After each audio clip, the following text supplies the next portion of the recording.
Democratic Speaker of the House Nancy Pelosi announces she will not be seeking re-election to Democratic House leadership, and leader Steny Hoyer does the same. Democrats, though, have some new, incredible pro-democracy, pro-normal leadership ready to take the baton. And compare this to the Republican mess we're seeing today.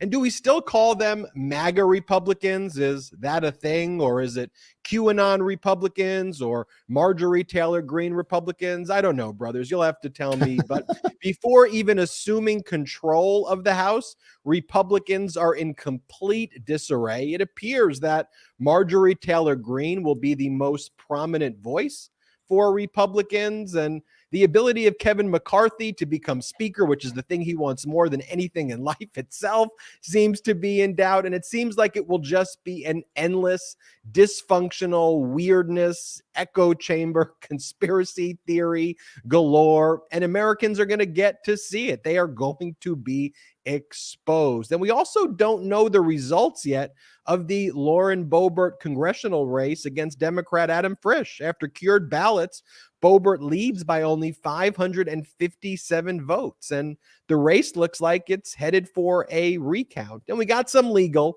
updates. The 11th Circuit Court of Appeals sets oral argument for November 22nd on the Department of Justice's expedited appeal in that case involving Trump stealing government records, and Judge Eileen Cannon, who Trump appointed, improperly asserting equitable jurisdiction. Judge Cannon, I've predicted, is about to get removed from that case. The 11th Circuit's going to overrule equitable jurisdiction. Mark Meadows also, he gives notice that he's just going to go appeal directly to the South Carolina Supreme Court. He's going to avoid the intermediate appeals court to try to block his testimony before the Fulton County special grand jury. These people are just the biggest cowards in the world. And the Department of Justice files an appeal to that horrible order by the Trump judge in Texas, who ordered that the student debt cancellation program would be blocked and stated it was unconstitutional. And in the Department of Justice's brief, they signaled that they would also be appealing the 8th Circuit Court of Appeals, where there were 2 Trump judges and 1 George W. Bush judge, which blocked the student debt cancellation program in a horrible opinion that just completely lacked merit. They didn't even analyze the standard for an injunction. It was so strange. And our guest tonight is the Democratic superstar, the newly elected 27-year-old Democratic state representative from Tennessee's 52nd congressional district, whose inspiring story from being a grassroots activist who was wrongfully arrested protesting injustices at the Tennessee state capitol. Now he is a state representative inside the capitol. This story will leave you motivated. We are excited to welcome Representative Justin Jones as our guest today. This is the Midas Touch podcast. I'm Ben Meiselas, joined by Brett and Jordy Meiselas. And Brett, I didn't really want to talk about this, but there's some breaking news about Twitter and Elon Musk. And I said, I don't want to talk about it. I don't want to talk about it. But come on, Brett, you got to give us the most breaking news as we're recording this. Well, midterms are almost over, so I think we could start to dig into this a little bit. But today has some real kind of end of the world vibes to it, and in a lot of aspects. I don't know if you guys are picking up on this, and it feels like everybody right now is just kind of tweeting through it. But will we be able to tweet through it for much longer? That is the question. After seeing the latest news about Elon Musk and Twitter and the chaos that's going on at Twitter, as many of you know, Elon Musk gave his employees an ultimatum, which said, basically, I forget the exact terminology he used in the email, but he hardcore. Said, be hardcore. He said, if you're going to be committed to be hardcore in this company and you're ready to work extra hours nonstop and be hardcore for our company, then you're going to let me know tomorrow by 5 p.m. You could either check the box, yes, I'm in, or you could say, no, I am not in. You could get 3 months severance and be gone. And a lot of employees seem to have called his bluff. Apparently, last I heard, about 75% of the people who were on a video conference with Elon Musk quit on the spot with this ultimatum, said, okay, we'll take the severance. And now we are seeing reports that Twitter just alerted employees that effective immediately, all office buildings are temporarily closed and badge access is suspended. At the time of this original tweet, no details were given as to why. Before I read the rest of the story that has been updated throughout the night, which is just bonkers right there in and of itself. If you remember, Elon's big thing also was that remote work was going to be no more, that if you were able to, you had to come into the office. And so now he is saying the office is locked down. You can't come into the office. No more office. This is the rest of the tweet, the rest of the story. We're hearing this is because Elon Musk and his team are terrified employees are going to sabotage the company. Also, they're still trying to figure out which Twitter workers they need to cut access for. This reporter, Zoe Schiffer, says offices will reopen on November 21st. In the meantime, please continue to comply with company policy by refraining from discussing confidential company information on social media with the press or elsewhere. So things are just going fine, people. And another report from a organization that studies labor relations, this group Team Blind, says that I cannot confirm if this is true or not, but this is the reporting that we are seeing, that there are only 238 people left at Twitter HQ, or as they refer to it as Bird at HQ. Their Twitter is down to 238 employees after the purge. Remember, they had, I think, around 7,500 employees when Elon took over. So what's going on? What do you guys think? What the heck is happening? All I want to say is this. If you follow us on Twitter, but you're not yet subscribed to the YouTube channel, make sure you hit that subscribe button right now, because I just have a feeling that y'all are going to go to your Birdie app one day very soon to try and, log it's not going to work. And it's just not going to work. This is and Ben, you know this well. This is the fire fest of online apps. And it's honestly, it's actually very sad. There's a lot of people whose lives are ruined by this lunatic who decided to, I don't know, just force his will on so many people with just utter disregard for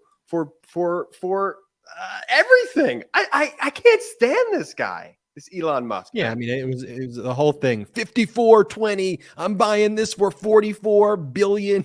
I mean, one of the most absurd and insane things. And, also the fact that he seems to be spending his day commenting on all the right-wing extremists, all of those weird accounts. He's just I'll look into that. What is Cat Turd saying today? And what is this right-wing influencer who spreads ridiculous conspiracies saying today? Oh, I will look into that. I will like that. It's just a very, very, very weird thing. And meanwhile, also the Senate, they're under a consent decree from the FTC. And the Senate said, we need to investigate this, this company right now, because they are violating every aspect of the consent decree.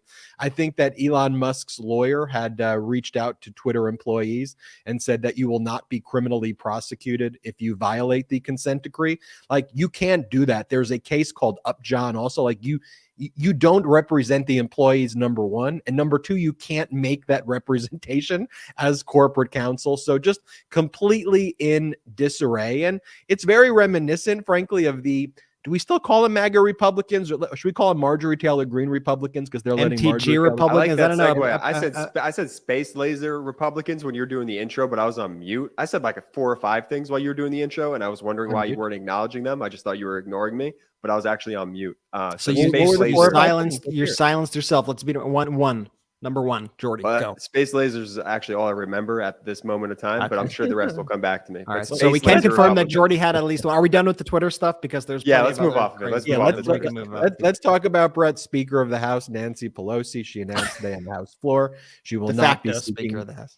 What'd you say? De facto Speaker of the House. Let's be clear. She's not actually Speaker of the House, for those who can't read through the sarcasm of Ben's remarks, but it sure seems like she is acting like Speaker of the House. She's certainly getting out in front of there more than Kevin McCarthy or any of the other people in the Republican Party, huh? No, I was saying Speaker of the House, Nancy Pelosi. I was saying Speaker of the House. Oh, I thought you said I was still on MTGs. I'm sorry. No. I know that's right. No, I was saying Speaker of the House, Nancy Pelosi, will not be seeking re-election for Democratic leadership, but she will remain a member of the House. It was an emotional and historic speech on the House floor Thursday afternoon. And she and also Steny Hoyer announced he's the majority leader. He will not be running. And let's play the video of Nancy Pelosi from today making this heartfelt, sad, but very important and historic announcement. This I will continue to do as a member of the House, speaking for the people of San Francisco, serving the great state of California, and defending our Constitution.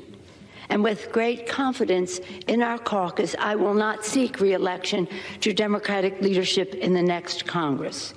For me, the hour's come for a new generation to lead the Democratic caucus that I so deeply respect.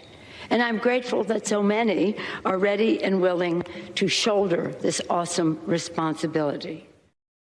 And Speaker Pelosi also talked about a lot of her accomplishments. She talked about in the Obama administration, the Affordable Care Act. She talked about accomplishments with the Bush administration. She talked about all the accomplishments with the Biden administration. And she said that she really enjoyed working with the three presidents who Somebody was missing, though, I believe. Play the clip. It's been my privilege to play a part in forging extraordinary progress for the American people. I have enjoyed working with three presidents, achieving historic investments in clean energy with President George Bush.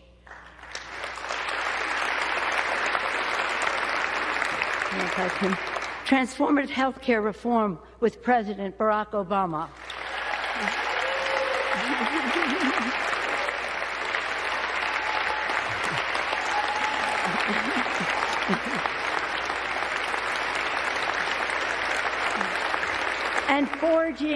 And forging the future, from infrastructure to healthcare to climate action, with President Joe Biden.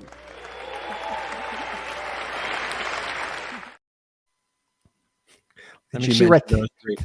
I will always have that indelible image of when Trump was speaking in the State of the Union, and she took the speech and. Oh, that was really loud. Sounded like a fake tearing noise. It did. It sounded like you implement. So for those only listening, Ben just did an excellent recap of Pelosi ripping up the sheet of paper. Ben, that was with an actual tear. Maybe I should be a sound effects thing. Maybe the voiceover thing didn't work for you, but that worked. Brett, and she had a historic tenure, right? I mean, major accomplishments. When she ascended to the minority leader role in 2003, Pelosi, a mother of five, became the first woman to lead a major party in Congress. She made history again in 2007 when she became the first female House Speaker. And she's been able to hold the Democratic caucus together and get through important, really historic legislation. Wouldn't you say? I would say so for sure. And, always handled herself with just, she's the epitome of class, the epitome of grace. She's somebody who really knows how government works and how to bring coalitions together. And there really are very few people, if anyone else, like her out there. I mean, her not being there, and she's still going to be in the House. She's not good. She's just not going to be in a leadership role anymore. She's passing the torch to the younger generations, which is also, such a great leadership move right there for her to say, you know what, it's time. But the epitome of class, and just runs so counter to everything we see from the Republicans. I mean, she's somebody who, when she was House Speaker, committed herself to trying to deliver for the American people. And say what you want about her. I know, there's certainly people who have tons of different feelings about her. But when she was in Congress, she was focused on how do we pass legislation to help the American people, and not like this circus, this absolute circus that you were already seeing with the Republican Party and that we've seen with the Republican Party in the past. I mean, it's night and day. And I think it's very fitting that I believe I've heard Kevin McCarthy did not even show up for her address today. She did not even show up during that speech. Just the scum of the earth, Kevin McCarthy, just a really despicable human being. But Pelosi, such grace, such a contrast to just the hate and the just disgusting nature of this Republican Party that we're seeing. And Majority Leader Steny Hoyer gave his strong endorsement of Hakeem Jeffries for Democratic leader. And Hakeem Jeffries was likely to become the minority leader. Catherine Clark, the minority whip. Pete Aguilar as caucus chair, with Jim Clyburn staying on as assistant Dem leader.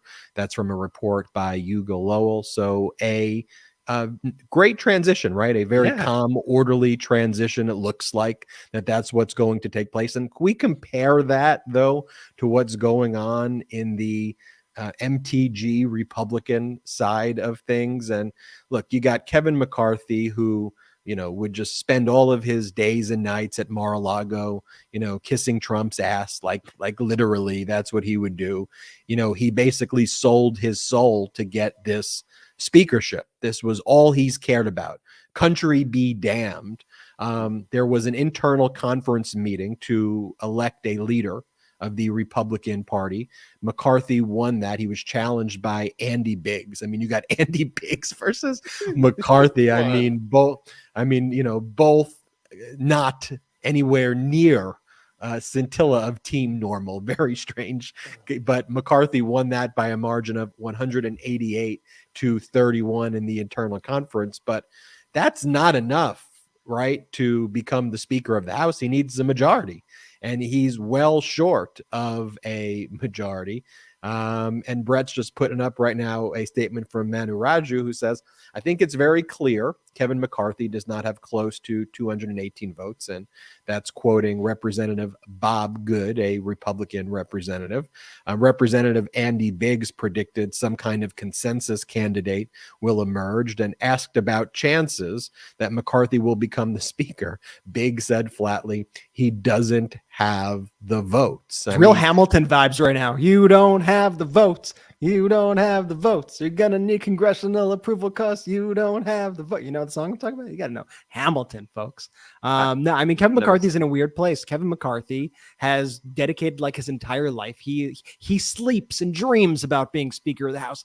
No one wants it more than this guy. And he is so evil and so craven and has done everything to achieve this position. And he's as close as he's ever gotten. And the Republicans who he has just allowed to take over the party are now going, not so fast, Kevin, not so fast. But he thinks that his big ticket to getting that speakership role, his big ticket to being in the Speaker of the House, is to give Marjorie Taylor Greene, the most extreme member of the Republican Party, power. And so now you have this weird dynamic where you have basically most of the crazies of the Republican Party saying, Kevin, we're not voting for you. But then you have Marjorie Taylor Greene, of all people, going, I support Kevin because Kevin offered me some seats on committees, because Kevin offered me some power. It is just so typical Republican politics, and they hit the ground running today with all their BS. They started off with all their campaigning. They spoke about inflation, and they spoke about crime,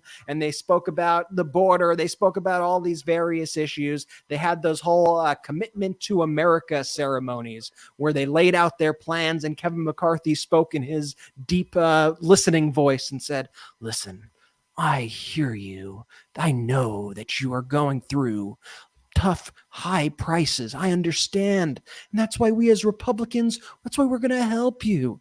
We feel you. And then they get into power. They're not even in power yet. But day one of having the majority, what do these people do? It becomes Hunter Biden. We're going after Dr. Fauci. It's everything that we have warned about for the past few months as to what they're going to do. It's exactly what they are doing. And I hope the American people see through this, and I think they will. But at the same time, I am sad and I am angry that for the next 2 years, we're going to have to deal with these people doing these bullshit investigations, wasting taxpayer money to look into Hunter Biden, to harass Dr. Fauci, to harass Nancy Pelosi, all for their own political games, rather than actually dedicate their time and energy to do what the Democrats did when the Democrats were in charge, which is actually governing, being an actual governing majority that is actually trying to pass bills to help the American people. None of this is going to help the American people. It is going to waste a lot of time and a lot of money. And that I'm pretty upset about. I'm not going to lie. I mean, that's what they're going to focus on, right, Jordy? They're going to focus on Hunter Biden,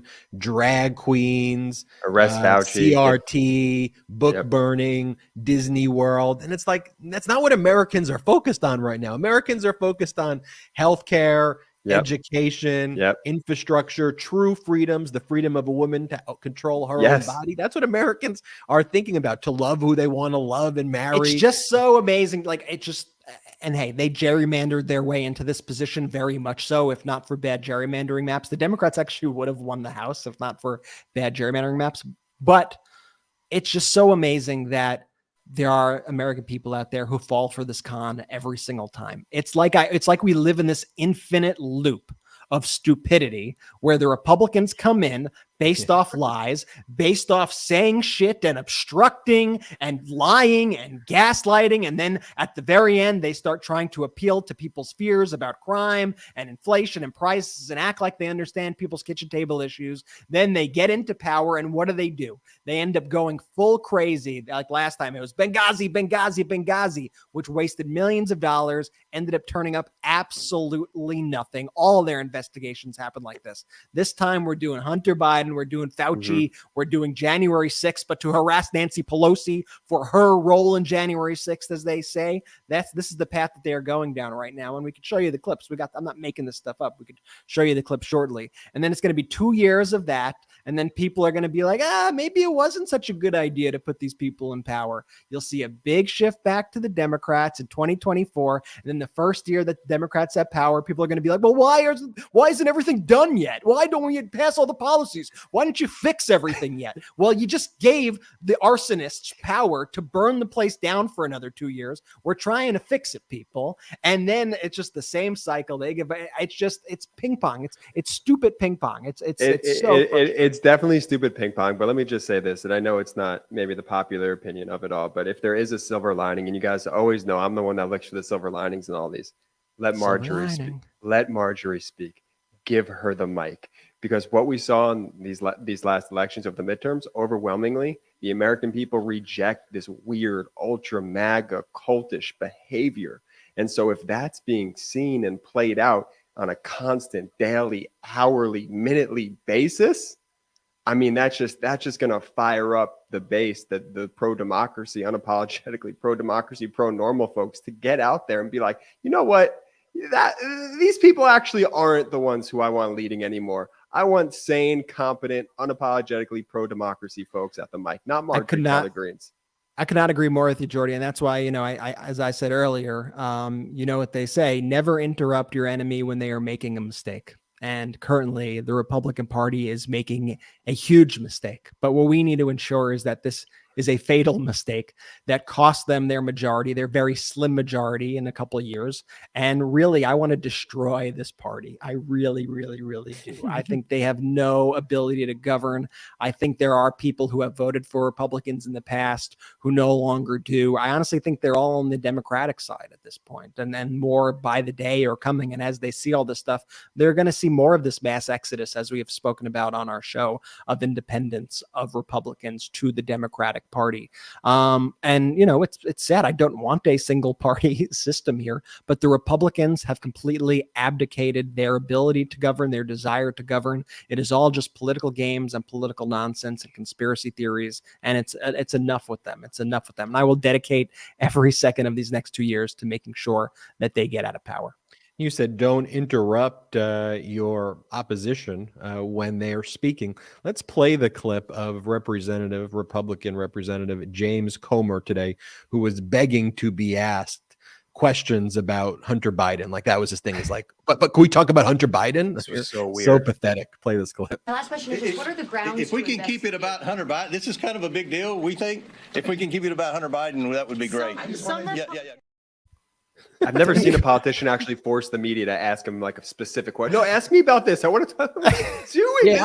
I really look. I'm not here to talk about education or healthcare or for real people's freedoms, or I'm not here to talk about the economy. I'm not here to talk about like how to help our allies. Like what I really want to talk about, Hunter Biden is my number one priority right now for this country, is doing investigations on Hunter Biden. I mean, it is the most absurd thing in the world. And talk about our allies. You then have, again, don't interrupt your opposition when they're out there saying, crazy stuff that's easily exposed as just ridiculous insanity. But like, let's show this clip here of Marjorie Taylor Greene, talking about, this is the new right-wing Marjorie Taylor Greene Republican conspiracy here, that FTX, the cryptocurrency exchange, that they were involved as an intermediary to funnel taxpayer dollars to Ukraine through a plot directly with Biden. And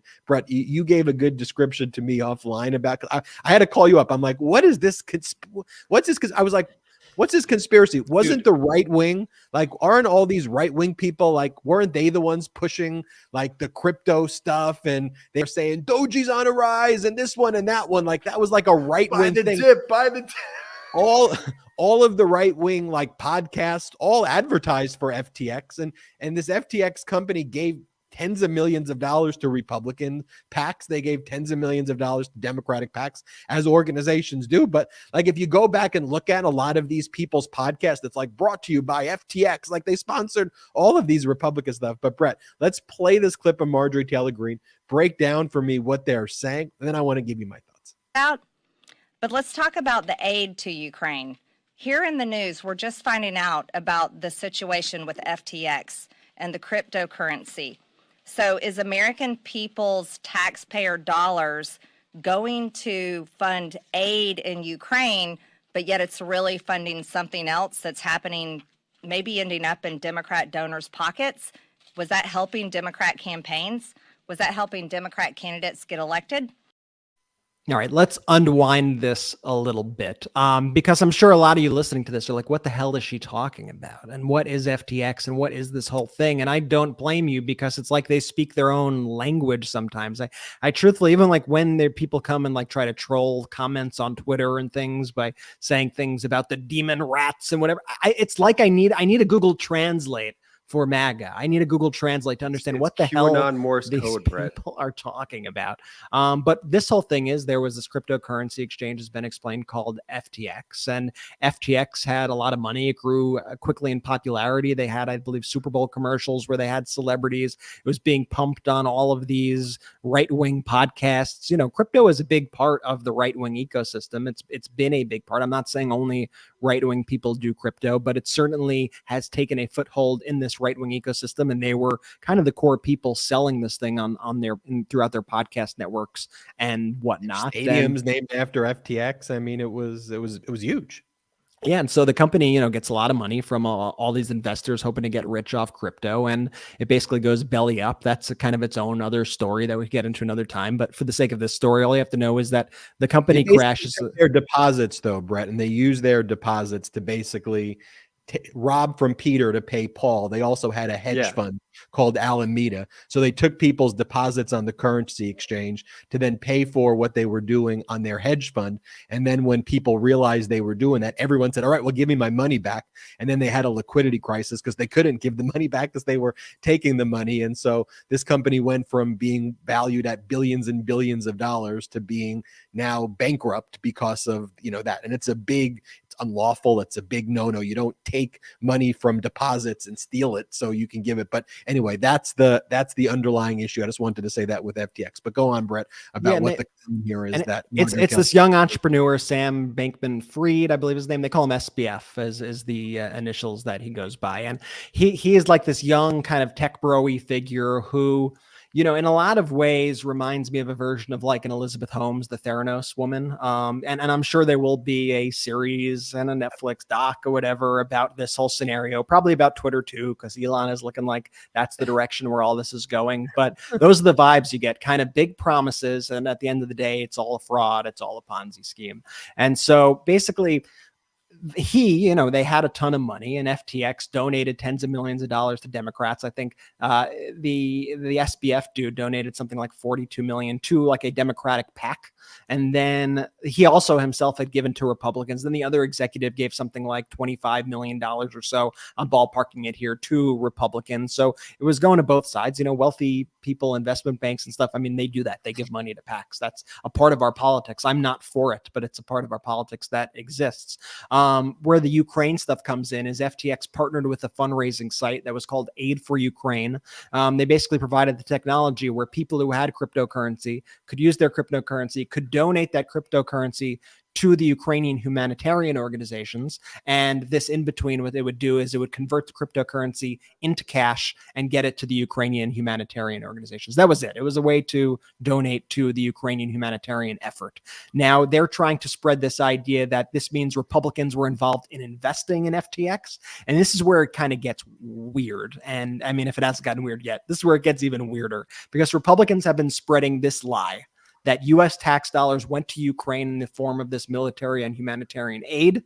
Then Ukraine partnered with FTX and invested that money heavily into FTX. Once again, did not happen. The founder of FTX then donated the money to the Democratic Party and PACs and candidates. And FTX the whole time was simply a money laundering intermediary for the Democratic Party, Zelensky, and Joe Biden. I mean, it's truly to support Ukraine against Putin. That was the whole the whole thing here was the end of it was to help Ukraine out. I mean, meanwhile, literally, if you want to have the honest conversation, it is that billions of tax dollars, this is true, was appropriated to support Ukraine because there is an existential fight for democracy and for freedom where our enemy, Vladimir Putin, the dictator of Russia, wants to conquer all of Europe and wants to destroy the United States and interferes with our elections and unlawfully invaded Ukraine.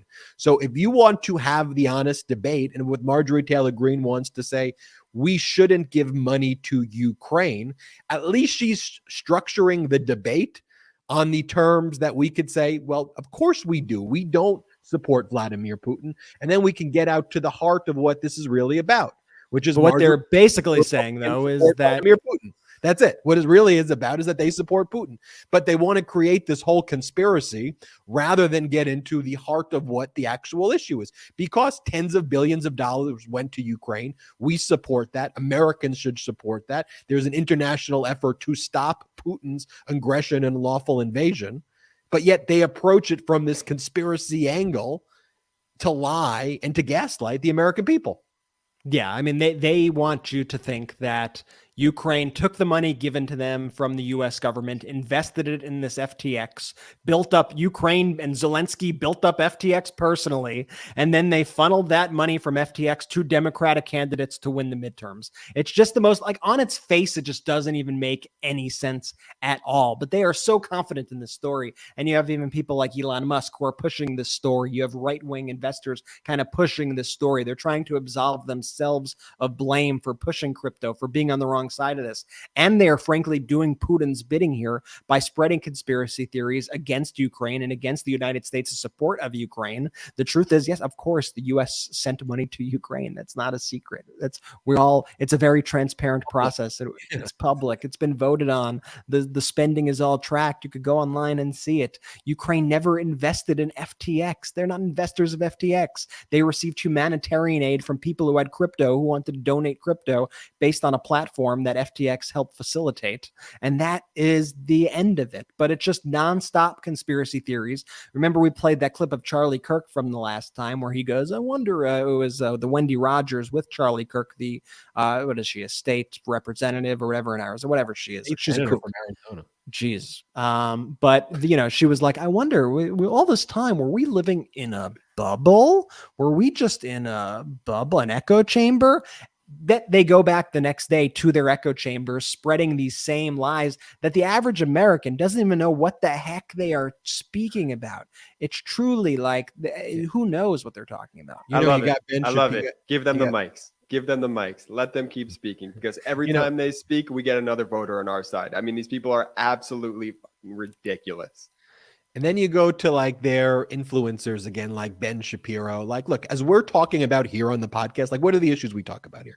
We talk about like, how can we make education accessible to people, right? How can we make sure that all Americans have healthcare? Like, how do we stand up for people's freedoms? Like the freedom of a woman to have choice over her own body. How do we fight for people to be able to marry who they want to marry without the government saying, no, if you're LGBTQ plus, you can't have this or you can't have this. Like, we're talking about infrastructure here in this country. We're talking about bringing jobs here to this country. We're talking about having Americans not just have a living wage, but a wage with dignity. Like, we're talking about these issues. So these issues are not radical extremist issues. This should be on all of our minds because these are things we think about: healthcare, education, jobs, right? Those are the things. And what are they talking about? You know, they're talking about like Ben Shapiro, right? Who would be this is what they're talking about. You know, like our competition, if you will. Like, this is what they're talking about in their echo chamber.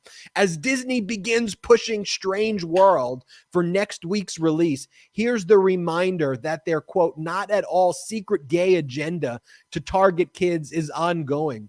It's part of the plot of this movie, just as it was with Lightyear. Your kids, your choice. Like what are they? And this comes from the same people who brought you Mr. Potato Head and the Green M&M and Dr. Seuss. It is mind-boggling that there is even an audience for that. That there are people who look at that and go, yeah, what I'm really upset about is that Strange World. It really bugs me. It really bugs me that there's a gay marriage in that movie. I'm so livid. Can my representatives do something about that? Anybody? Elon.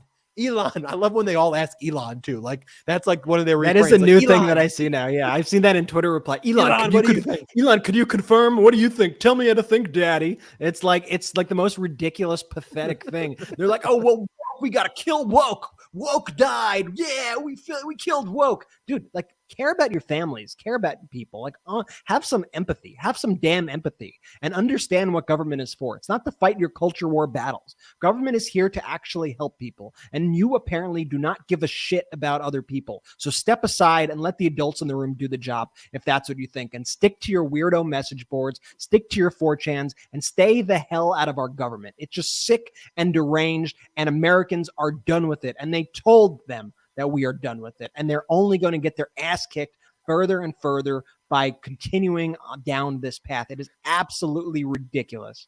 I am so excited now to bring in our guest this evening, Democratic superstar, 27-year-old Tennessee Representative Justin Jones, who will be joining us in just a moment.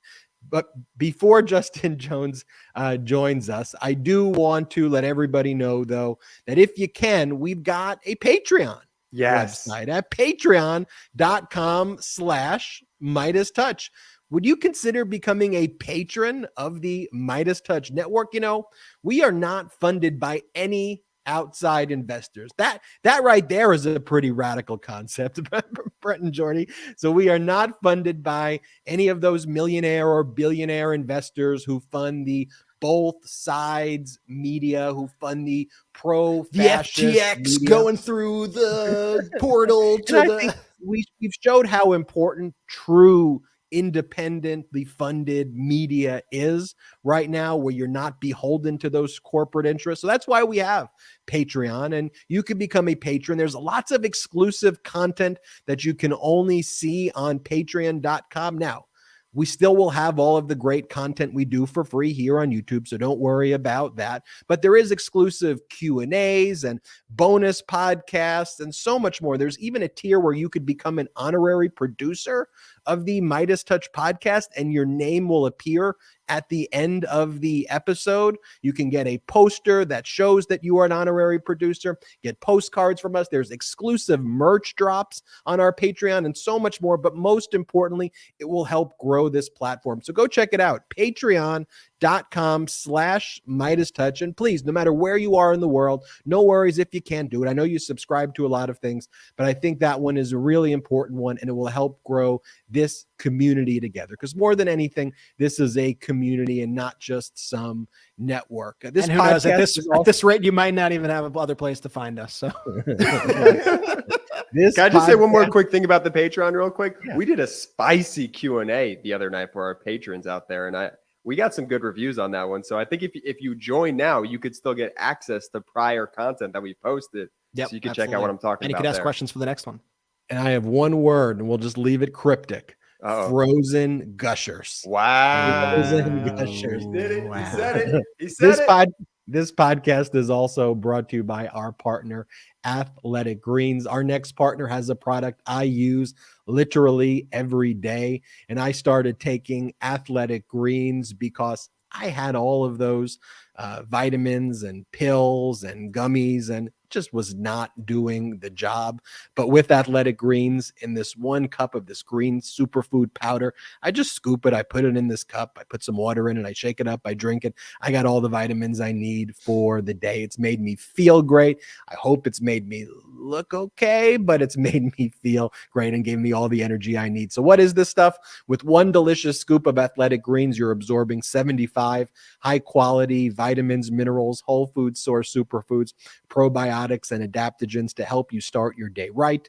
It's a special blend of ingredients that will support your gut health, your nervous system, your immune system, your energy, recovery, focus, and aging, all things. And it's lifestyle friendly. So whether you eat keto, paleo, vegan, dairy free, or gluten free, it's for you. It costs you less than $3 a day. So you're investing in your health, and it's cheaper than your cold brew habit. It tastes really good. I like the way it tastes, and tons of people take some kind of multivitamin, right? So it's important to choose one with high quality ingredients that your body will actually absorb. Right now, it's time to reclaim your health and arm your immune system with convenient daily nutrition, especially heading into the flu and cold season. It's just one scoop in a cup of water every day. That's it. No need for a million different pills and supplements to look out for your health. And to make it easy, Athletic Greens is going to give you a free 1-year supply of immune supporting vitamin D and 5 free travel packs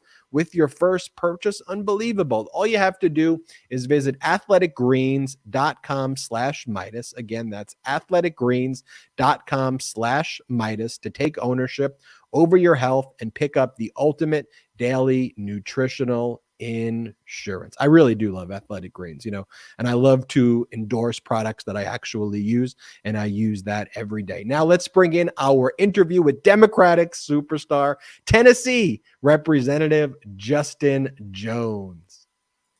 A lot of great stories this midterm elections that we've been highlighting here, but one that I really wanted to share with the Midas Touch community is that of now Tennessee Representative Justin Jones. He's 27 years old, the newly elected state representative from Tennessee's 52nd district. And Jones went from being arrested over 14 times, with all charges being dropped, for making good trouble, but organizing protests for racial justice and police accountability during a 62-day sit-in outside the state capitol, to now becoming the youngest lawmaker in the Tennessee state capitol. An incredible story, and we're excited to hear about it. Justin Jones, Representative Jones, welcome to the podcast.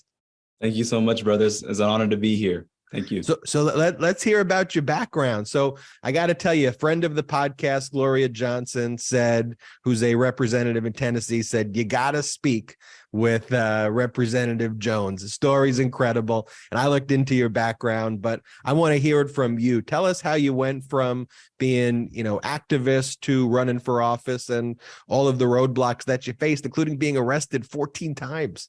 Yeah, well, it has definitely been a journey, and it's still surreal to be here, a building that I was arrested from, many times. I was even banned here for a year in 2019 as part of one of the court agreements. And in 2020, they tried to file a special motion to put a GPS ankle bracelet on me so that I would be banned from Capitol grounds. So it has been a battle to get into the people's house, but I'm proud to say that I've went from the jailhouse to the state house, and that this is the people's house of Tennessee. And so, I started organizing in Tennessee when we passed our restrictive voter laws that made it harder for college students to vote. But 10 years ago, when I was at Fisk University, got involved and saw the craziness we were dealing with this Republican supermajority that is largely based on the politics of white supremacy and violence against our communities. And so led a lot of the protests in 2020 as well, where I had the majority of my arrest was around police accountability and racial justice.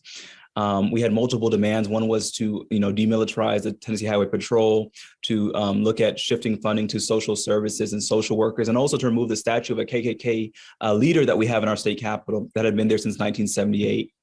And we got the statue down, but now we have to remove the laws it represents. We are the birthplace of the Klan. We are a state where a lot of these conservative folks like Candace Owens and Tommy Lauren and all these other folks are moving here. So we have to be alert. And this is really the front lines of the battle. And so I got tired of begging these politicians to change, got tired of getting locked out. And so I said, it's time to change who's in those seats. I ran.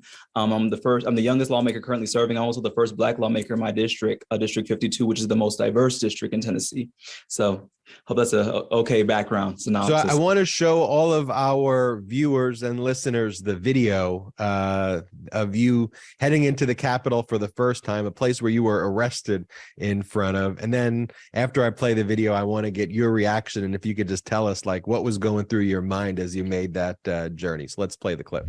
Heading to the Capitol, first day, midnight last night, it was official. Representative-elect for District 52. A little bit nervous and it doesn't feel completely real yet. It's a familiar place, it's the people's house, and so we should be welcome there. Equally elected representative for 78,000 constituents. 10 years ago when I first came to the Capitol as an undergraduate student fighting for voting rights, and where we are now, you know, how much has changed and how much has stayed the same. I mean, I never imagined this. I don't think a lot of people imagined this. 2 years ago, I was banned, I was arrested from this building. They tried to file a motion to put a GPS ankle bracelet on me to keep me from Capitol grounds, and yet the people have spoken and they want strong fighters and bold voices for our district. This is the people's house in the plaza where we were arrested. I was arrested in 2020 14 times, staying on that plaza, sleeping on that plaza. We're on the plaza because we couldn't get in the building. Starting today, once I go to HR, I'll have a key and an ID. So this time when we go in, the troopers won't be bringing me to jail, but hopefully we should be showing me where to park and how to get to my new office, the People's Office of District 52. It's quite the arc bending toward justice in Tennessee. So here we go.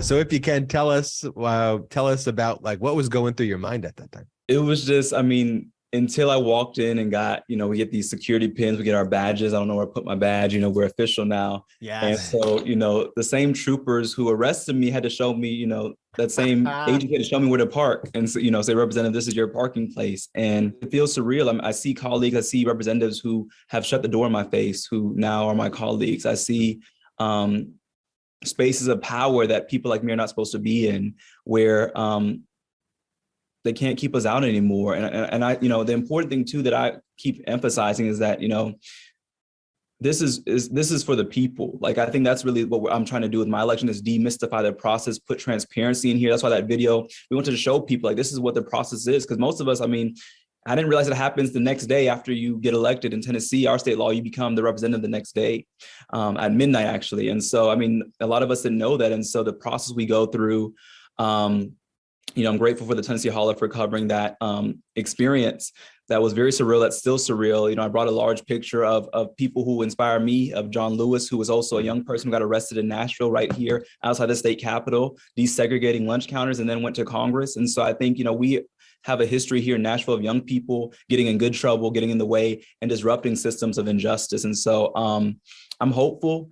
And I'm still, I've been here trying to prepare, drafting bills, learning about the process, but also I think it is our presence being in this building that is really a threat to the systems that fear multiracial democracy, that fear multi-generational democracy. Like, our presence here is a threat. And, me and Sister Gloria Johnson, we are the Good Trouble Caucus. Gloria was, one of the homies who stood with us in our protest, one of the few lawmakers who came out with us. And, that's what I hope to be, is to be a representative of the people. One colleague told me already, you either can be an activist or a legislator. I'm going to be both, because activism is about activating people, and it's about organizing people, and it's about shining light on issues. And so I don't believe we have to make a choice, and particularly not in a state where people are trying to take us backwards to 1950. So we got to be active. Well, because the opposition's active taking away people's rights and taking away people's freedoms, and they're activists of hate, and so, the person who gave you that advice, what the right-wing extremists in Tennessee were fighting you for before you ran for office were things like, well, what were you fighting for? Expansion of Medicaid in Tennessee, right? Repealing a restrictive state voter ID law, confronting systemic racism in policing, challenging a dangerous bill that would seek to limit the First Amendment rights of nonviolent protest. You have the right wing there taking away freedoms, and you're fighting for restoring freedoms to all people of Tennessee. That's how I view the issue. That is a good point, Ben, because I mean, it's interesting that for me, they try and portray me as an extremism, but we had insurrectionists serving in the legislature like Terry Lynn Weaver. We have people who prayed over the bus that went to DC to commit the insurrection who serve in the Senate. We have people who, defended a statue of the KKK. And we have the first bill being filed this session already is a bill to make it drag shows criminalized. Like that is what their priorities are. I mean, this is insanity. And it is something that we have to stand against. And so I think that was exactly right, Ben, is that, I'm proud of my record. I think that's a good bill you brought up, because that actually was a turning point for me too, is last year, they didn't only try to criminalize protests, but they tried to make a law to make it legal to run over protesters. And that for me was this aha moment. Like these people really are, legislating violence against people like me. And so we have to stand up in here and be a voice of truth. We were able to kill that bill by speaking before the committee, but the fact that that was even considered made me feel like we need to remove some of these folks, that this is not the Belmead Country Club, which is one of our Republican country clubs. This is not, a palace, but this is the people's house, and we're going to take our power back. And that's what seems to happen whenever Republicans get a majority, or especially in the case of Tennessee, a supermajority, where you would think, oh, now I have this power, I could use it to do good, but they just seem to use it to double down and triple down on their extremism. I mean, let's talk about the example that you just put forth. I mean, there are obviously a ton of issues on people's minds right now, from inflation to Social Security to racial justice to abortion. Yet the first bill this GOP supermajority put forward after the election was, like you said, to make drag shows a felony. That was their priority. I mean, what does that tell you right there about the Tennessee GOP? They are out of touch. I mean, I spent from the spring to the summer, I was canvassing, knocking on doors, talking to people across, not just my district, but when I went to Knoxville to canvass as well, no one brought this up as an issue.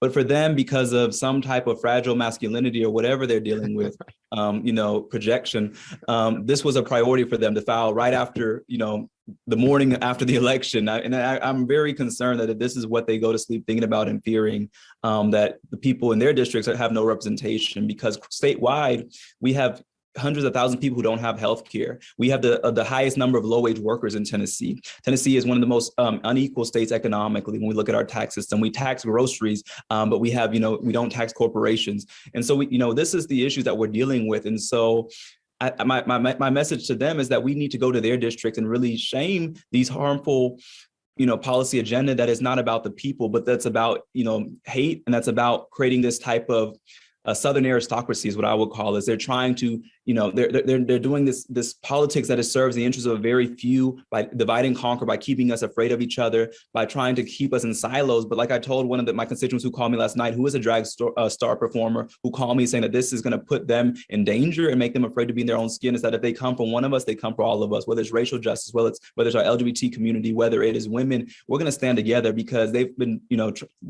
they're united in their hate, and we got to be united in our fight for justice. And while you're talking about justice and are speaking about the issues, like everything I see coming from the Tennessee Republicans, who I think is a microcosm of Republicans at large, is just this extreme corruption that we're seeing throughout. I mean, the Tennessee House representative who was the House Speaker there, Glenn Cassida, who sought vengeance on you and tried to revoke your bail. He had decided not to run this year after he and his chief of staff were basically caught sending each other sexist and racist text messages.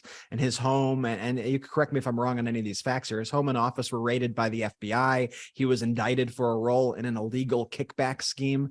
Is you making it to the State House karma? And what's your take on all that? It is very interesting that for so long you have these Republicans. I mean, that is a wild story. People are not in Tennessee. For us, this is normal. This is a Tuesday, but no, this is the reality of what we're dealing with. And so we had a House Speaker who engaged in criminal acts, who was racist, and usually racists are also corrupt. So, it goes hand in hand. And he was caught for his corruption and charged with wire fraud and a vast, majority of other crimes. I told him I forgive him, because that's his journey now. But I think that it's emblematic of a larger issue, because we got rid of Speaker Cassida. He resigned, he was ousted, but we still have this extreme party. Our speaker now is just as extreme, but he's more sophisticated, more subtle in it. And so I'm trying, I look at these things systemically, but more than that, I think that, what we have to show is that they, for so long, particularly in 2020, they tried to portray us as lawbreakers and as criminals. We had Speaker Cassida arrested. He had to resign from speakership because of crimes. You had Representative Robin Smith from Chattanooga, one of his co-conspirators who had to resign was, FBI. You had David Byrd, who admitted to being a child molester. You had Terry Lynn Weaver, a representative who lost her election, thankfully, who was at the insurrection. You had State Senator Brian Kelsey, more financial crimes with his campaign. And so these Republicans want to call us criminal, but let's look at the receipts. That's all I can say. The projection is just off the charts from it's absolutely wild. But in the midst of those extremists who have a supermajority, unfortunately, there are Democratic stars like yourself, like Gloria Johnson, who we spoke about before, who's a friend of the show. So how do you and your fellow Democrats there, how do you govern as a minority party there in Tennessee against that sort of opposition? This was a really interesting issue that came up during my campaign because we had people saying, "Oh, Justin won't be able to get along with Republicans. We need someone who can get along with them, play the game." But what I told my district, and I was very honest, is that we are a super minority. Our job is to be a speed bump. To be a mosquito, to oppose them. I love watching videos of the House of Commons where you have the opposition government really being a check on power. That is what we need to be here.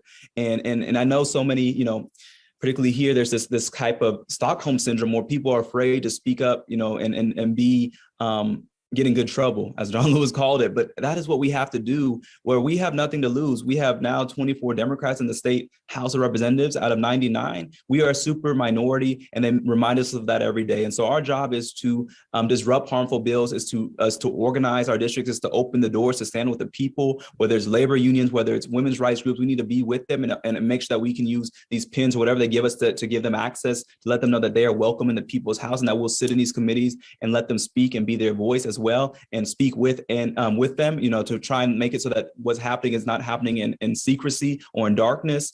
I was in a meeting 2 days ago with the Black Caucus, and the governor's finance and administration commissioner was there, and talking about the governor's priorities during budget being public safety and more police. And I had to speak up and say that, did we learn nothing from 2020? That we're the most incarcerated, the most jailed nation, the most police nation in the world, but we're not any safer. Let's put money and funding towards social workers. Let's put money toward mental health and education. Police come after crime happens. If we want to prevent crime, let's look at the social issues and have a comprehensive solution. And that's what we have to do, is we have to lift up these issues where traditionally they haven't been lifted up. I also am very interested in environmental issues. I had somebody tell me that here, no one has really talked about that.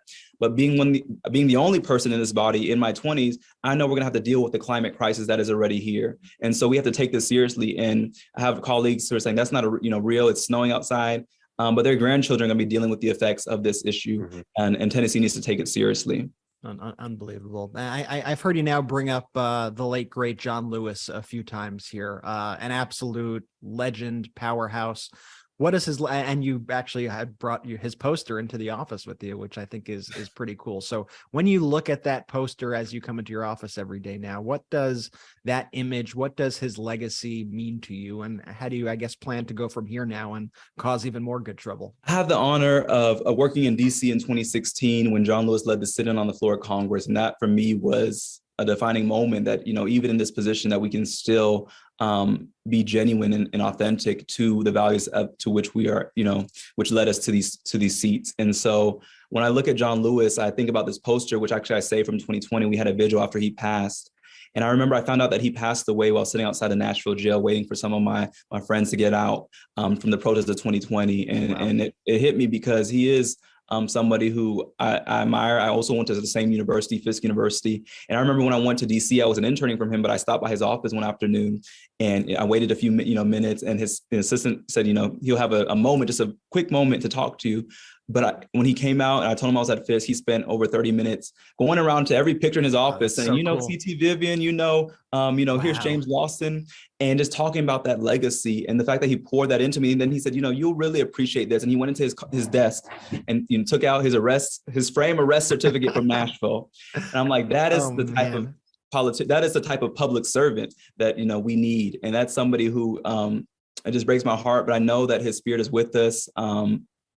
It is emotional because it is a full circle. And my office right now where I'm located is actually on John Lewis Boulevard. You know, the state capitol's offices are on John Lewis John Lewis Way. And I think that is not just a symbol. I think that's a call to action. That is a reminder that we have to get in good trouble. And that when people come to my office, you know, come to John Lewis Way and see, you know, where we are located at the intersection of John Lewis Way and MLK Boulevard, ironically, the state capitol again. These are reminders that we have to continue the movement. That the civil rights movement is not history, even though they're trying to ban that, but it's a continued struggle that we have to engage in. That's evolving, you know, when we look at, again, climate justice as a part of racial justice and civil rights, because we know who's impacted. Representative Jones, that's the one thing I really do want to ask you as well. You know, there's a lot of mainstream coverage on a lot of different topics around the, you know, what's happening in the US, but it feels like climate change is something specific that you're taking a stand for. Are there other issues that are specific to your district too, that the mainstream media you feel like is ignoring that you want to talk about? Thank you, Jordy.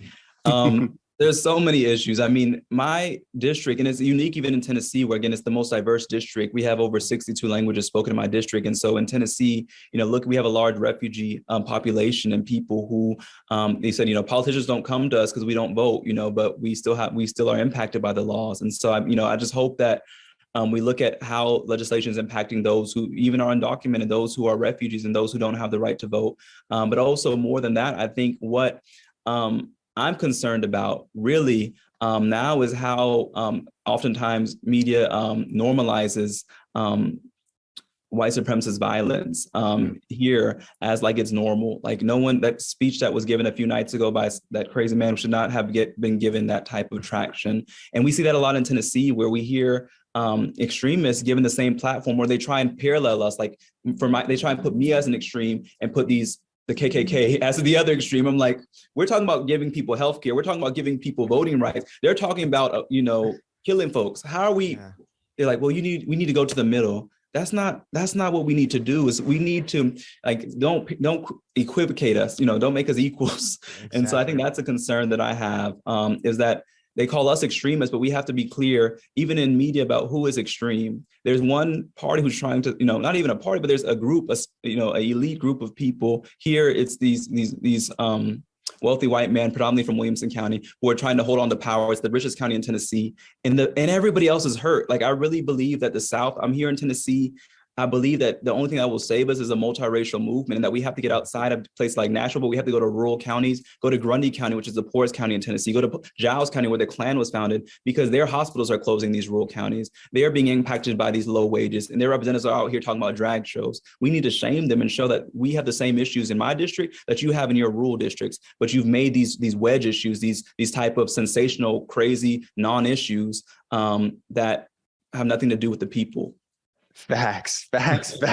Representative Jones, I want to ask you about this too. Now, switching gears back to the election. Now, one of the things I just truly respect about you as a person is just how genuine you are. It's really incredible to see this sort of, I think it's a word that gets overused, but in this case, it's true, this authenticity in politics these days. And I think that's super refreshing. Do you think that's one of the things that are registered for the voters in your district? I appreciate that, brother. That's kind. I think so. I mean, I accepted and I claimed my arrest because, they said they're going to use that against you. I said, before they put out my mugshot, let me go ahead and put out my mugshot because I'm not ashamed of my arrest. In fact, I'm smiling at my mugshot because I know I'm on the right side of history. So, I mean, I'm going to show my grandchildren, yes, I got arrested because we're fighting for you, I'm not ashamed of that. And they tried to make that a shameful thing. Oh, he's an extremist. Oh, he's this Black identity extremist. No, I told these representatives, I told the troopers, we're fighting for your children too. You just don't know. You go ahead and bring us to jail, but we're fighting for everyone's future in the state. And so, I think, my district people, want authenticity. And that's one thing that, I hope to continue to embody is that, here they try and create this mystique of power, we are above, we are beyond, everything is so secretive. I'm like, no, let's open the doors, let them see what we're doing, and that half these members don't read the bills, they don't even know what they're talking about. So we have to be authentic and we have to be real, so that people realize that these forces that we're also against are not undefeatable, that, you know, that what we're up against, that they try and make themselves beyond human, like, oh, the Speaker of the House, his honor, you know, we got to bow down to them. No, we don't. Like, they are people, we are people, we are equals. And as I had to tell one representative a few days ago, because I still have to kind of correct folks and be authentic with folks, I'm not your intern up here, I'm your colleague. And so, like, you know, some of these people act like I'm their intern. It's been interesting to engage with them where, you know, they love to call everybody else representative. Then here comes Justin or our buddy. I'm like, no, we're equals here. You're not going to belittle me, you know, in the people's house, because we have the same vote in this house. And I think that's been the biggest challenge is how do you maintain authenticity in a place that is meant to destroy our spirit and destroy our joy and to destroy our wholeness. This is a place where they want us to be broken. And I think the way we do that is by solidarity. You know, me and Sister Gloria, Representative Gloria Johnson, the Good Trouble Caucus, like, that is my homie, and we've stood together, and, you know, we're going to stand together, because what they like to do is isolate people and divide you and keep you separated and feel like you have no one. But, like, if we stand not just with the people in this building, but say, I stand with the people in my district, like, come up to the Hill. Like, you know, we're going to be bringing young people for a day on the Hill, which has never happened in Tennessee, to bring college students and high school students from around Tennessee to come to the Hill and say, we're having a day on the Hill to talk about the future. Like, we have to look at the long-term implications of these bills, how it's impacting young people. The average age in the legislature is like 75, 80. We need new voices who are going to be dealing with the long-term implications of these policy decisions. So. And that's where I want to go now. Is I just want to remind our audience, Representative Jones is 27 years old, and he's wise beyond his years over here. I mean, this election was the election of your generation. You know, we saw not only record turnout from Gen Z, but Gen Z activists like you and Maxwell Frost in Florida, you know, making their way into government. What do you think, you know, the long-term impact will be of Gen Z voices actually having a seat at the table? And then secondly, how can Democrats deliver for Gen Z and ensure they continue to show up? Definitely. I think it scared the hell out of a lot of folks. And so, like, I think the one thing I fear is that they're going to try and make it harder for young people to vote. So I'm like anticipating, like, are we going to have we already have this voter ID law where you can't use college IDs to vote anymore. I'm like, they're taking polling places off college campuses. They're scared. And so we have to be mobilized. And I think, you know, our generation stepping into our power is going to have a transformative effect if our votes are not suppressed, if we're not, you know, if they don't create all these barriers and we can continue to participate. Nashville has over 15 colleges and universities. I mean, young people can control this city if we wanted to, and I hope we do, because that's the only way forward, is that, you know, we offer a new perspective. We offer a perspective when they're looking at things like banning critical race theory, what they call critical race theory in colleges. Like, we should have people who are, you know, in school, who've recently been in school, to talk about, like, this is crazy. We don't even, you know, do you even know what we're learning? Do you even know what critical race theory is, when they're talking about, we don't want to forgive student loan debt? Well, back in maybe the 1960s, you didn't leave school with hundreds of thousands of debt. But today, if we look at how much college costs, we are. And so, like, I think we offer a perspective. And also, I think we offer this intersectional lens. But most importantly, I think that what young people are bringing to the table is urgency. This politics of gradualism, this politics of, oh, you know, you have to understand that it's a slow process. You have to understand how it works. To hell with that. We need to, these issues that we're facing, the crisis in our environment, the crisis in our economy, the crisis of white supremacy, January 6th, I mean, that was, this is a crisis. And so the crisis of police brutality, they require urgent responses. And I think that's what young people bring, is this urgency and this moral clarity to say that there is such a thing as what is just and what is unjust, that there is such a thing as an issue that is an issue that, you know, we cannot have both sides and equivocate, say, let's, you know, like, we have one group of people trying to overturn democracy. You have another group saying, let's let people vote. Let's make it easier for people to vote. Right. We got to be clear that there is such a thing as what is wrong and what is not, you know. So, yeah. Representative Justin Jones, thank you so much for joining us on the Midas Touch podcast. We appreciate you. Congratulations on your victory. And we look forward to following all the great work you're going to be doing in the Tennessee Capitol and in your incredible career to come. Thank y'all. It has just been great to be with y'all. Y'all have such a good energy. So hopefully we can host you in person in Tennessee soon. Yes, come on down. we would love that.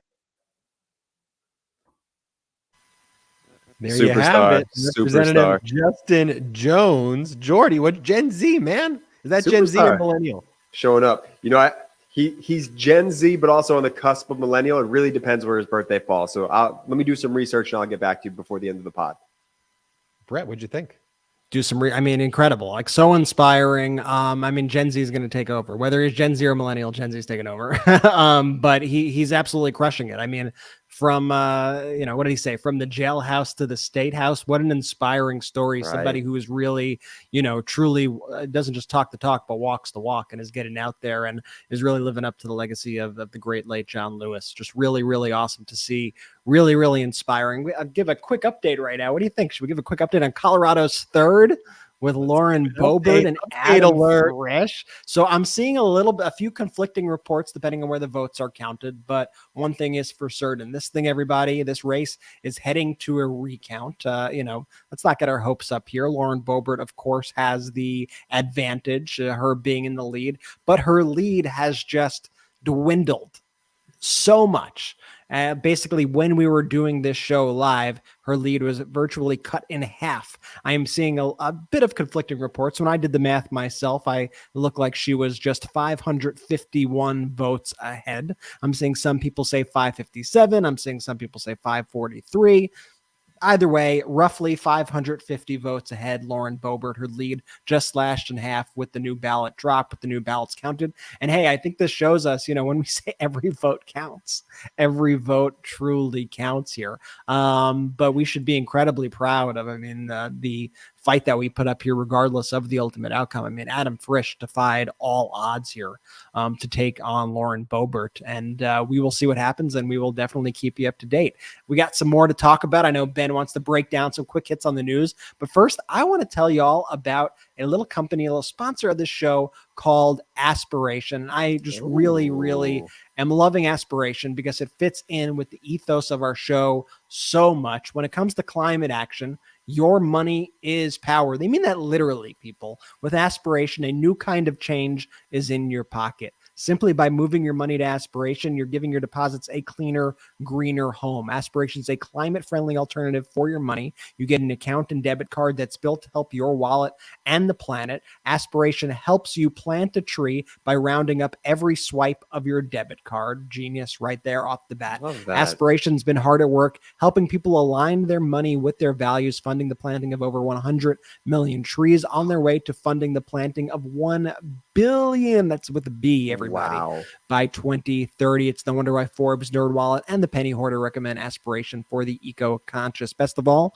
there's no credit check, no overdraft fees, and with Aspiration, you just pay what you think is fair, even if that's zero, because money should not stand in the way of you doing the right thing. So, people, make your dollars make a difference. Open an Aspiration account at aspiration.com/tree. You heard that right. Aspiration.com/tree. Help save the planet with your Aspiration debit card. Open your account at aspiration.com/tree today. That's aspiration.com/tree. Terms and conditions may apply. Aspiration is not a bank. Deposits are FDIC insured. Up to $2 million per depositor. Ben, what else we got?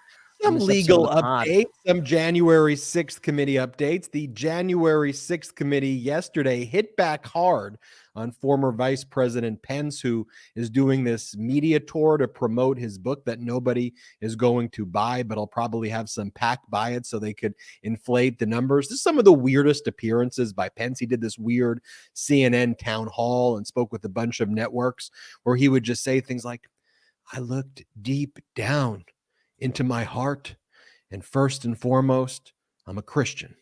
Second, I'm a conservative. Third, I am a Republican.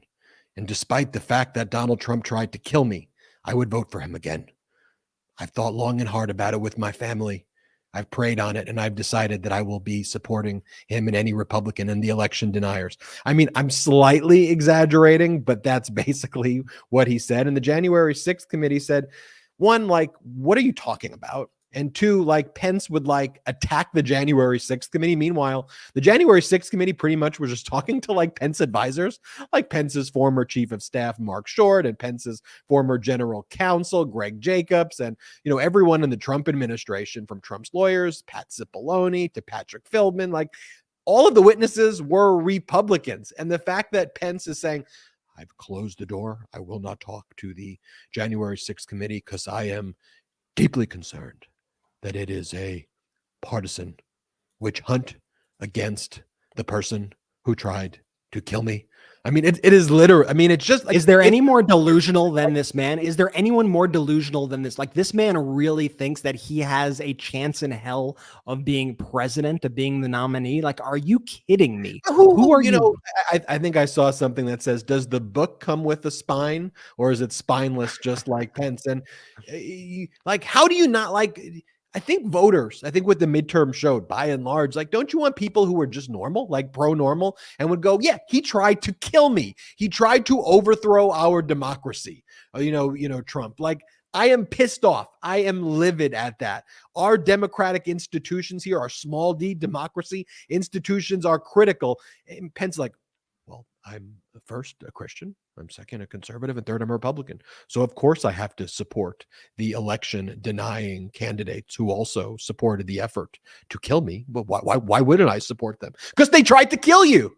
Because they tried to kill you. And the January 6th committee hit back when Pence was like, it's a partisan witch hunt. They're like, no, it's not. We tried to engage with Kevin McCarthy, who decided that they were just going like children, no offense to children, to protest the whole thing after the Senate said that they wanted to look into it, and the Republicans in the Senate and the Republicans in the House, they want to look into it. Okay, here we formed it. And Kevin McCarthy's response is, I'm just going to protest it all.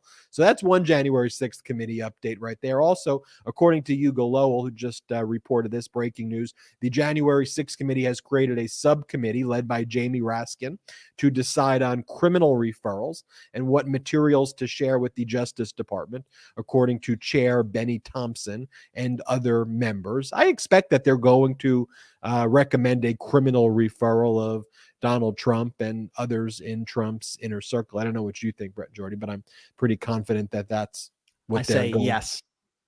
They're also going to, I think, find him in contempt. And it will be interesting to see if they also, before the term of this Congress ends, propose a bill regarding the 14th Amendment, Section 3, to disqualify Trump. I will be which just needs a majority in both houses. So I'm wondering if they will go there, but we will see there. Other additional legal updates. The 11th Circuit Court of Appeals, which set an expedited appeal schedule from the Department of Justice appeal of Judge Eileen Cannon, the Trump appointee who improperly asserted equitable jurisdiction over the Trump theft of thousands of government records, including top secret records. Like, she never should have asserted equitable jurisdiction in the first place. It's one of the rarest things that a judge can assert, only like in the most egregious conduct of government overreach. And that was not even found here. But when she analyzed it, she said there was no callous disregard for the rights of Trump. Yet she found that Trump's reputation could be irreparably harmed. And as a result of that finding, she then found this process where she appointed the special master. She was eventually overturned regarding the 100 classified records, and those records were returned to the Department of Justice. So it's the same analysis that the Justice Department previously won on when they got those 100 classified records returned to them. So I suspect the Department of Justice is going to win. The 11th Circuit Court of Appeals set oral argument for November 22nd. The final reply brief was submitted today by the Department of Justice. And the Department of Justice is like, look, so Trump's totally just changed his argument now. So first he argued that he was asserting executive privilege, even though he's not the president. And now he's moved to that these are all personal records that he stole, because when he packed them into luggage to steal them and brought them to Mar-a-Lago, that is a way that he converted presidential records into personal records by packing it and stealing it. And the Department of Justice was like, that absolutely makes no sense. But even if it didn't make any sense, or even if it did make sense, the fact that he's now saying they're personal records and that there's no executive privilege, his whole point to this whole process of equitable jurisdiction was this claim of executive privilege. So if he's saying they're now just personal records, there literally was no point to any of this, because we're engaged in a criminal investigation of him. So he literally just defeated any of the frivolous arguments that he already had. And speaking about frivolous arguments, that lawsuit that Donald Trump filed against the New York Attorney General was removed to federal court. And guess what judge it was just sent to? Judge Donald Middlebrooks, the same judge who sanctioned Alina Habba $50,000. We're putting it up here for the YouTube viewers that the case was assigned to Middlebrooks. And Middlebrooks, in an impassioned sanction order, basically said that every single allegation in that lawsuit that was brought by Habba back in March that the judge dismissed was frivolous, every single one, and brought for an improper purpose. So this is the last judge that Trump would want that lawsuit against Letitia James, which has no basis at all. Like, he tried to sue her in Florida state court, arguing that appointing an independent monitor over the Trump organization was improper. I really don't even know what his lawsuit's about. Like, when you read it, it's just like, Trump, great businessman; Letitia James, bad person. And then you go down to like paragraph 119, and Trump's like, therefore, we don't want the New York Attorney General's office looking into the Trump revocable trust. And it's like, we can't do that. And like, make that argument with the New York court. Like, why are you suing Letitia James? This case is more frivolous than the previous frivolous case that Trump's lawyer was sanctioned for. And Trump's lawyer, Alina Habba, was sanctioned for $50,000 in that prior one. But there's still $1 million of sanctions motions pending before the same judge who already found the filing to be frivolous. Hillary Clinton and like 8 or 9 others filed that motion for over $1 million in sanctions. So Judge Middlebrooks is here in this case. Mark Meadows tries to go right to the South Carolina Supreme Court. He was compelled to testify before the Fulton County Special Grand Jury. And like all of these cowards, these MAGA extremist cowards, they just like, they want to write books and they want to give speeches and lectures and just town halls on completely CNN. But the second that you actually got to speak in front of a court or a legislative body, all of a sudden it's, I can't do that.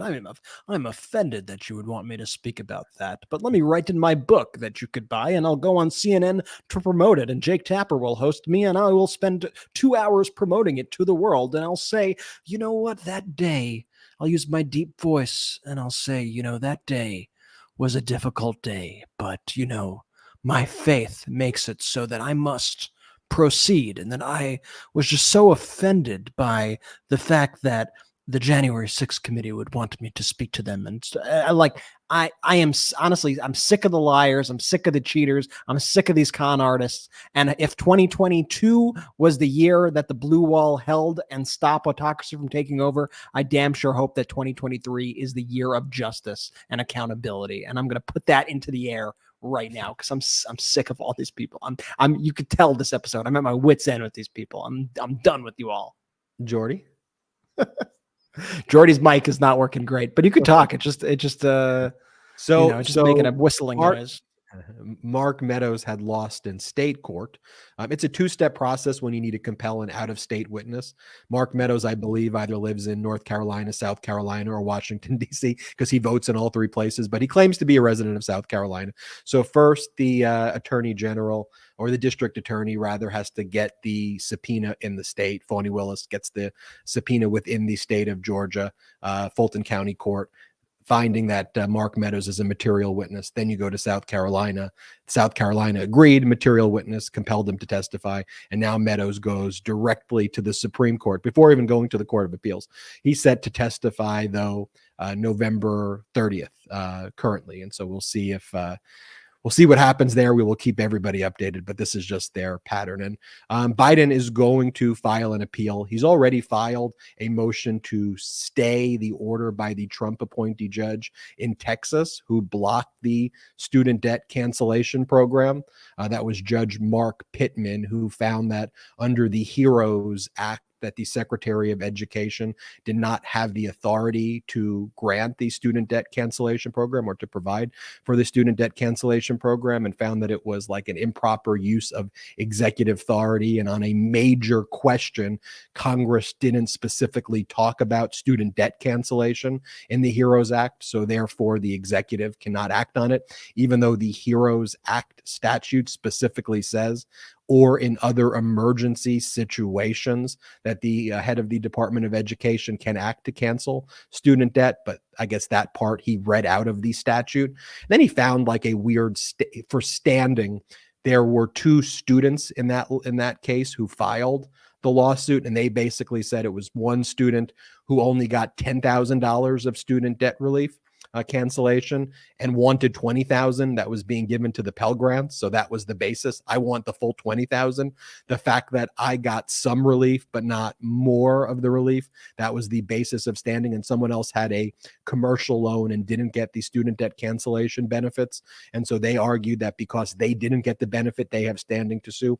They don't have standing. That's the most absurd basis for standing, that because you didn't get a benefit that you are therefore injured. That's like the opposite of standing. Like, you're not injured. Like, literally, that's the status quo. That would be like me saying, oh, when the Republicans pass all of these tax perks for the billionaires, and when they did the PPP loans, and when they bail out the auto manufacturers or whatever, if I don't get it, I have standing. I'm going to sue. I'm going to sue for everything. Like, literally, that's the basis of standing there. So that was a Trump appointed judge there who blocked student debt cancellation in Texas, a district court judge.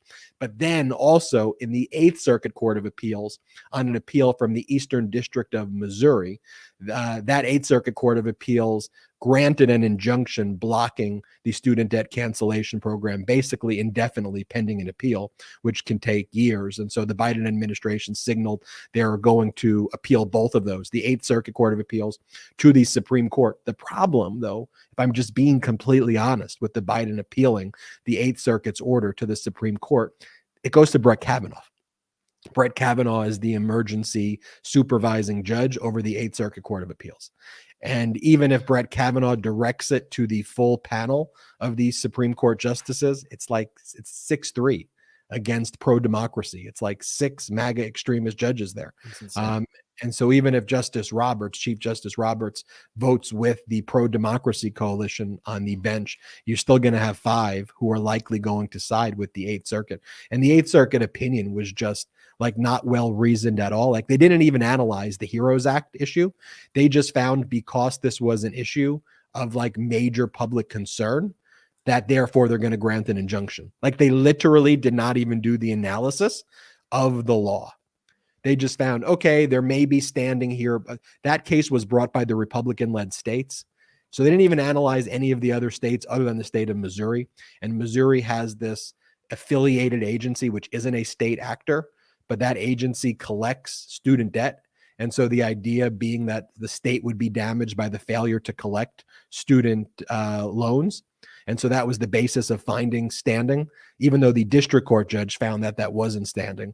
But then after finding standing, the court didn't even do the analysis, the Eighth Circuit, about like, okay, is there a probability of success on the merits here? They didn't do that. They just said, well, it just involves like a big controversy here. So this isn't even going to impact students. That's literally what they said in the order. Like, this has no impact on students because for now, Biden has stopped the collection of student loans. So students aren't going to be hurt by this. So let's just grant an injunction indefinitely. That's literally what they said. And so I'll be honest here. I do not feel good about the prospects of the Biden administration succeeding. I think the student loan cancellation program is going to be blocked and is not going to be implemented. But I want to be very clear why. It's not a both sides issue. And I want to give you hope. I want to give you some hope, like, hopefully they win. But like, I don't, based on the moves on the chessboard, I don't believe that that's the way the Republicans have stacked the bench. These are in front of Republican judges. The Fifth Circuit Court of Appeals, all like Trump appointees, like all extremists. The Eighth Circuit was all Republican. The Supreme Court's got 6 Republican appointees. So it just isn't looking good. It's not a both sides issue. though. It's not a bolt-on issue. It is Republican Federalist Society lawsuits aimed to block student debt cancellation that Biden wanted to implement. They all file these cases across the country, and Republican judges are listening to Republican brought cases and blocking it because it's cruelty for cruelty's sake. And people go, well, why would they do that? Because they're freaking cruel. And they believe that that's a handout versus when billionaires get bailouts, that's capitalism. That's just the way the Republicans and Federalist Society view things. That's their world perspective. And I would know, as I told the story on some of the videos, when I went to Georgetown Law, I was being recruited for like Federalist Society stuff. Like law students are recruited for that all the time. And I did like one meeting and I was like, what the heck is this thing? And they promise you a great path of success, you know, and you're going to get big firm jobs and all this money, but you got to turn against the people, basically. I was there for it. I mean, just pay attention, folks. Pay attention to what's going on out there. Pay attention to the people who are trying to take away your rights. Pay attention to the people who are trying to help you with things like student debt relief and the people who are trying to take that away from you, because the contrast cannot be clearer. And as we face off against this new slim House majority for the next 2 years, they're going to continue to make things worse. They're not going to get in there, as we've already seen. They're not going to get in there and go, oh, great, we have a slim majority. The smart thing for us to do, and what the voters told us by delivering us this very slim majority when we were expected to gain 40, 50 seats and we lost the Senate, what voters were telling them was, cut out the crazy. They're going to lean into the crazy. They're going to lean into their destructive behavior. They're going to play to their worst impulses every single time. They're going to sabotage the Biden administration. They're going to try to be a roadblock with everything, and it's up to us. We're not going to be able to stop them on everything or get past them on everything. I do have faith that Biden will be able to do more than we even think, because he's proven his ability to do that. But as we go along on these next couple of years on this journey, just remember the people who are screwing you over and then make them pay in the next election. I think that's on all of us. Like, we really got to push back, and we really got to tell people to cut the shit with the truth and the lies. Enough with the gaslighting, enough with just making things up, enough with the conspiracy theories. Just own your stuff. Own it. Own your craziness. Do something about it. Like Kevin McCarthy, you pathetic, pathetic individual. Do something about your party. Don't cave to the Marjorie Taylor Greens. Don't let these people get away with their lies. I'm so sick of it. To bring this episode full circle back to our Twitter conversation before we sign off, we're just getting in some other news right now, which is not so great for the look of Twitter, which I'll bring up before we get on out of here. From the Washington Post, which says recent departures at Twitter have left multiple critical systems down to 2, 1, or even 0 engineers. This is a quote. I know of 6 critical systems, like serving tweets levels of critical, which no longer have any engineers, a former employee said. This thing is crashing fast and hard, and it's not a great look. You have Elon Musk right now cracking jokes on Twitter about how do you make a small fortune in tech, was, to paraphrase his joke. He said, start with the bigger fortune and lose it, was his hilarious joke, as everybody is now wishing each other goodbye on Twitter. It's a very eerie time out there. So make sure you're following us on all platforms, folks. Make sure you subscribe to us on YouTube. Make sure you are following us on Facebook. If you do Facebook, on Instagram, we're at Midas Touch basically everywhere. And we're on TikTok at Midas Touch. We made a Mastodon account, whatever that is. You could find us at Mastodon, mstdn.social. I don't know, the servers, whatever. If you just search us, you'll find us. We're the account that, I don't even know what it is. We're on Watch Counter. That be great. And then we just laughed at it and we showed the video and it was like, oh, you didn't Perhaps. know what Mastodon was. I think we're on it fairly early, so I hope it succeeds. I hope it all succeeds. We need a place to be able to speak to everybody, but also make sure to check out our Patreon at patreon.com/MidasTouch. That is surely not going anywhere. It's been a great way to really interact with the community. People get to send us private messages. They get to comment on our stuff. We try to interact with virtually every message we get. We get a lot of bonus exclusive content. It's really, really awesome. We do exclusive Q&As. We let Jordy speak more when his microphone's working. That's a big perk right there. You get posters and postcards and things. There are a lot of cool benefits. And most of all, you get to help this pro-democracy community network, whatever you want to call it. I like calling it a community. I feel very close with everybody who watches these shows. You get to keep it thriving and growing and help us compete against the big guns who are funded by millionaires and billionaires and mega corporations. So shout out to all of you. Make sure you're following us everywhere, because who knows if Twitter will live to see another day by the time the audio listeners listen to this. But we will find out next time on this edition of whatever the hell is going on the internet. Ben, any final words? My final words are, I'm going to take it from Jordy here. What? Shout out to the Midas Mighty.